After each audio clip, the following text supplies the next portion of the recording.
a support. It's just a matter of like which one here. Yeah. I mean, theoretically, you could be running one of them mid, but I just find it unlikely that would be the plan from the start here. None of these heroes match up well against Viper mid. Yeah. I'm also interested to see how it would work with like a Darkseer and Bristleback trying to find last hits for a draw, because it's not easy in the early stages. Her attack animation takes a long time to get used to as a player, and the flight time of the arrow is really slow. So it's not the easiest thing to do up against someone like a Bristleback and a Darkseer. And the Ember Spirit was a final ban out, so they actually... Wait, hang on. Yeah, no, that's still... They're expecting a mid hero here from TongFu, but it's a Sand King. I think TongFu are just picking heroes they want to play right now. I mean, they're knocked out of the competition. I don't think there's any rhyme or reason to this draft from them. I think it's just someone says a hero they want to play, they pick it, the next player says they want to play, oh, done, you can play it. That's so good. Though CDEC have them so heavily outdrafted at the moment. Oh, absolutely. This is I like huge outdraft. I like the combos from TongFu. Like the SK and the Darkseer is a very, very classic one. The Bristleback and the Prophet, a lot of it is good tower push. So if you do get some kind of advantage inside the lane, the Prophet can give you the mid shields and the Bristleback can give you the physical damage. So you'll get through the towers. And the VS is a good hero up against someone like a Dro Ranger. And is just a good hero all around when you're going for more of a team fight orientated build, and a good rotator with the SK too. So they've got a lot of things to work with, TongFu, but your SK screwed up against a Puck, who also has bonus damage. I don't know who is the poor sod that has to carry that mid lane, but Puck is going to rip you a new one. Darkseer, U9 plays the mid lane, so I think Darkseer's going mid against Viper. It's going to be Puck in the off lane. For that. Yeah, Phoenix is support. Q plays support for this team. So Phoenix support, Puck off lane.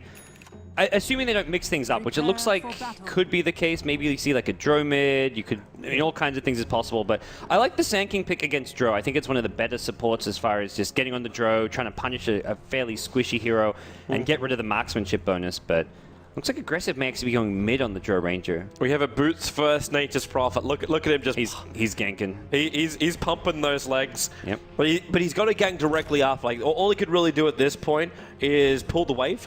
That's actually the best thing he can do. And they're actually even... CDEC. I want to change my predictions now and have them as #1. Because I'm just liking how they're now going to put the Dro Ranger in the mid. Yep. It's a good move. This is the perfect move, because the poison attack from the Viper, like it's a level 1 anyway, but in combination with Garda, they will make sure these treants will ever survive, and Nature's Prophet will have no real effect in the lane. And Dro Ranger, no, she's got the easiest lane in the world in the mid.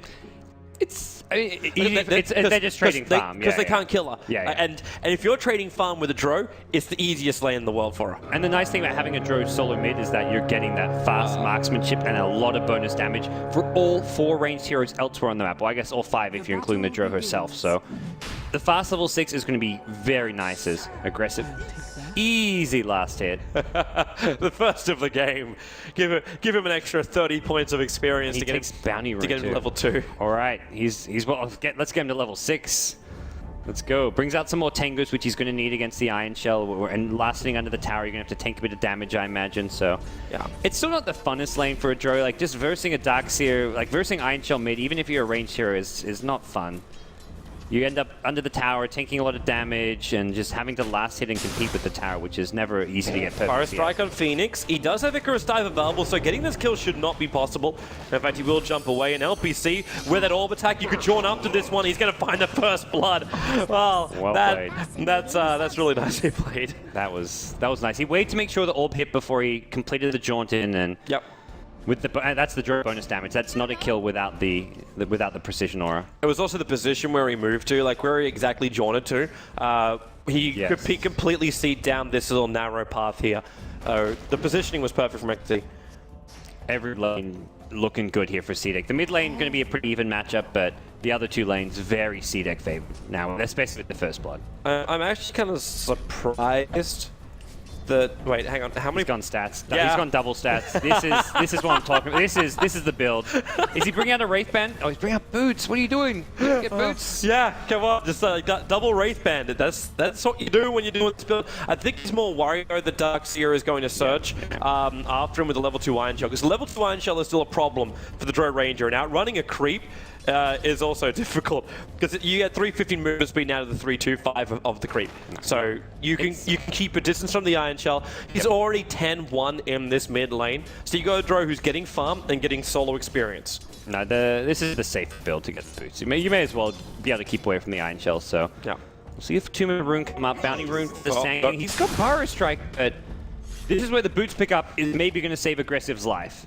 That Iron Shell though, because you got boots over on the Sand King. They're going to surge him in, paralyzing cast. Going to force him back, and then look at the damage output with the Voodoo Restoration. Going for the Gust, trying to stop the surge, but there's no surge. And now in comes the Phoenix, that bloody blasted bird. She's going to drop down, but it's the Witch. It's maybe the Darkseer to drop, sorry. And the Witch Doctor just easy heals and tangos for Dro. Dro's not even going to have to go back to base, and this is going to be such a fast level 6, and that is going to be just like game over right there almost. I don't Red.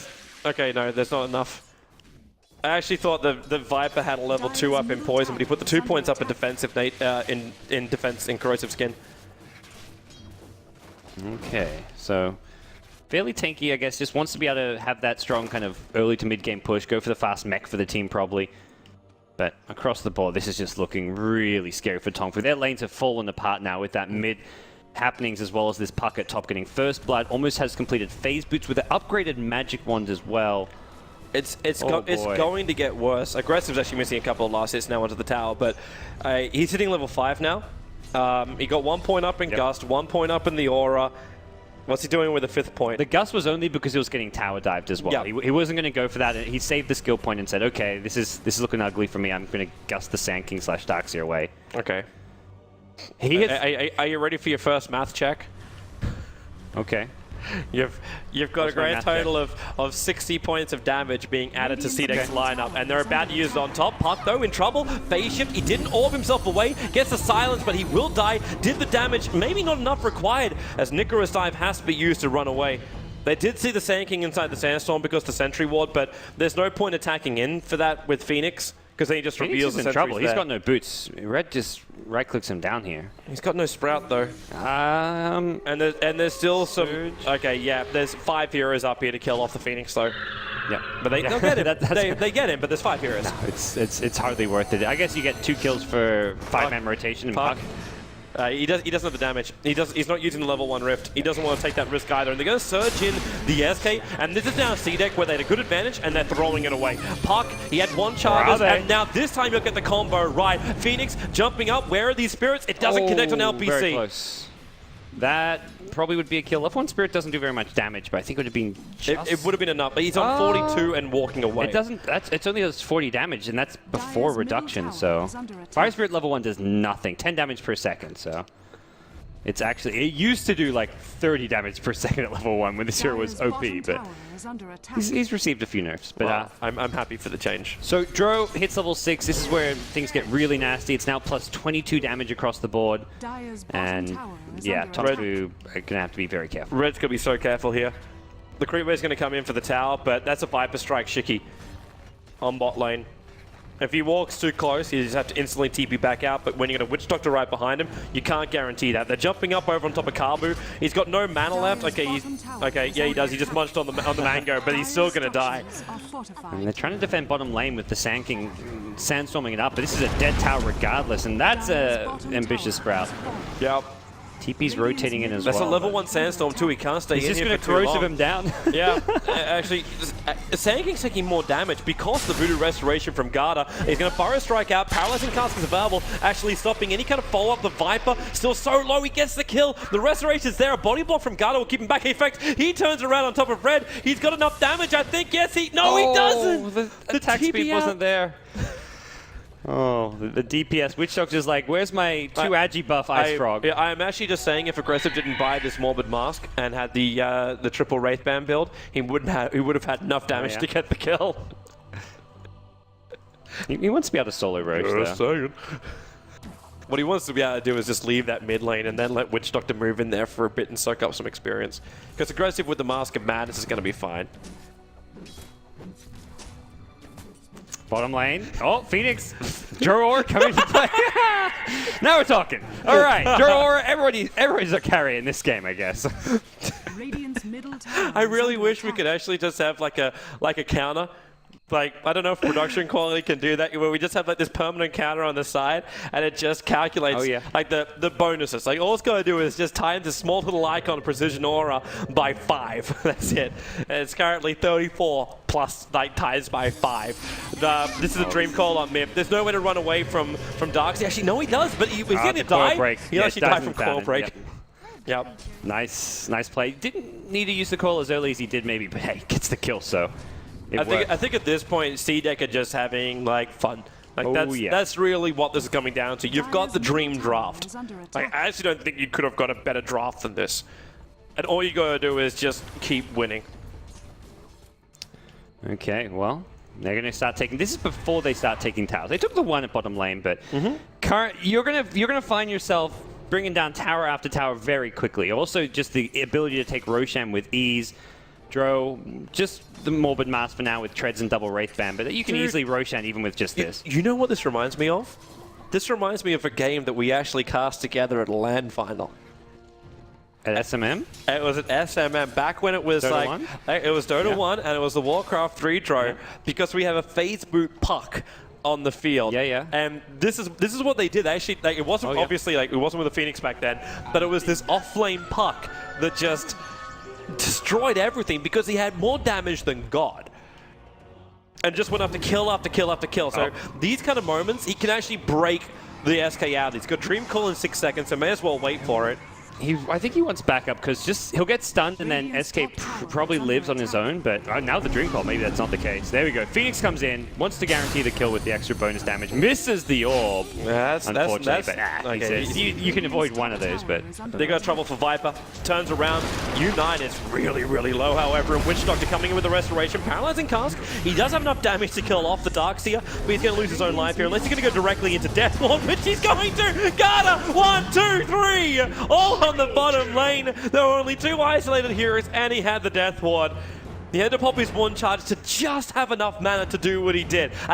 Just enough mana. That is... He just got 920 experience points and 772 gold for a 9-minute Witch Doctor. Dro, by the way, picks up a late Quelling Blade. Why not, I guess? It's for profit. Like, with the changes that you've had to Sprout, the duration control time is just way too long, and she can't allow that, because the second they walk on top of her, like, you're in a lot of trouble. So it makes a lot of sense. It's actually one of those items that you have to kind of have up against profit until you've got something like 4 staffs on your team. There's just no other way around it. Now, jump in by Phoenix. He's got Nova available if he wants to. Carboop, they just keep him slowed up. Profit, you don't want to TP into this one. And Phoenix doesn't actually want to waste a Nova. Puck's got Rift, 1 charges, he's not going to reach him. Let him go at this point and take a fight elsewhere, but here comes Venge with the Iron Shell Surge. That is risky business for a Venge to be running into that. Definitely a new one. Like 4 right clicks is enough to kill this Venge. You're going up against 5 range heroes as well, so like no one's going to be walking on top of you to try and do damage to you. At this point, CDEC, 4 of the top farmed heroes in the game as far as net worth goes, is getting pretty hard for TongFu to take fights anywhere on the map. It's only 5.2k net worth on the Dro Ranger, so alright. Yikes. I expected better. Didn't go they're going top. Pocket TP's in just in time to let the Dream Call off, and that stuns up the Nature's Prophet, so he can't just jump himself away. And LPC realizes his problems as well. Tries to run out of here. Puck bottling up quickly, so he's got enough for the orb as well as the Rift, but he's still a little bit short. And then Paralyzing Cast, it's going to connect. They threw down, actually, they didn't even throw down a Sentry Ward. It connected before he went to the Sandstorm.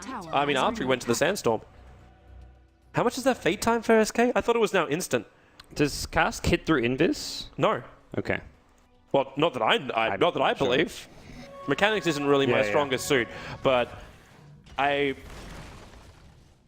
so if you throw the Paralyzing Cast before someone goes invis, then it would still connect if what we saw is correct. But you still have... No, he had the delay. Like, it's still invisibility delay. So, and then it cancelled it as well before he even went invis, which is kind of unfortunate timing. Yeah. Well, we'll see CDEC now go from one tower to the next, and the Puck Blink comes online. This is where this Puck has incredible solo killing potential, as if he didn't before, and... It's just the level 2 So Dro. tell me about the power of the Dro, Toby. The power of the Dro compels thee. This game's going to be too short for you to spend 30 minutes talking about the Dro. You're going to get it into 20 minutes It's here. 235 damage now on the Dro Ranger, and she doesn't even... I give it to everyone, including herself, and she doesn't even have that Yasha, which is just sitting inside the base. Wait, Melody's in trouble. Melody's in a lot of trouble. Has Stick Charge, but that's not going to be enough to survive. The damage from the Puck is more than enough, and they're actually battling over inside the Radiant jungle. Phoenix jumps away, but into Nova. There's a lot of heroes around here, and now Dro Ranger. The Gus will actually buy time for the egg. No, it doesn't. But the paralyzing cast is bouncing up off the Mud Golems, now into your Death Ward. Dro's picked up a double kill, chasing after Carver with a creep wave. It blocks him in. He can't even walk away. They would have still had vision anyway. Union's on the run. There's a level 2 surge, so it's not going to be enough. But look at the Dro. There's not even a single point up in the cold arrows. We're 12 minutes in on a level 11 Dro and didn't even get 1 point. Everything is into stats. Dire's top tower is under attack. What is this? This is the new age Dro build. You're gonna get like Sanjin Yasha, then you get Skadi. You get Skadi instead of Frost Arrows. That's how this goes down, I guess. Yeah. And Dro's just having a wonderful time. This is like every carry player's dream right now. Games like this where you can skip your team fighting spells like Frost Arrows and just farm it up. They're going after the Viper. It's rather difficult to keep chasing though when you're corrosive skinned up. Phoenix going to jump in, and Vengeful Spirit's buying. Not only does he have Mech, he's also got the Viper Strike. They need some detection back into a wall, and Viper actually in a lot of trouble here, but he's still alive. He's looking to come back in, but already the Puck arrives at the right time, and GG, 13 minutes for all those Compendium users at home. The quickest GG call. I am fairly almost 199.999999 recurring % sure that's the quickest GG in the Chinese region. What was I think it was 13 to 17 was it was 13 to 17, and that was normally the one you would go for. I think I went for 17 to 20. I went for 17 for 20 on the European division though, but like these I didn't do this division. That's a good point. My predictions are still safe. You're fine. Forget the outcome here. My predictions are what matter. And CDEC undefeated. They are the only team to go undefeated.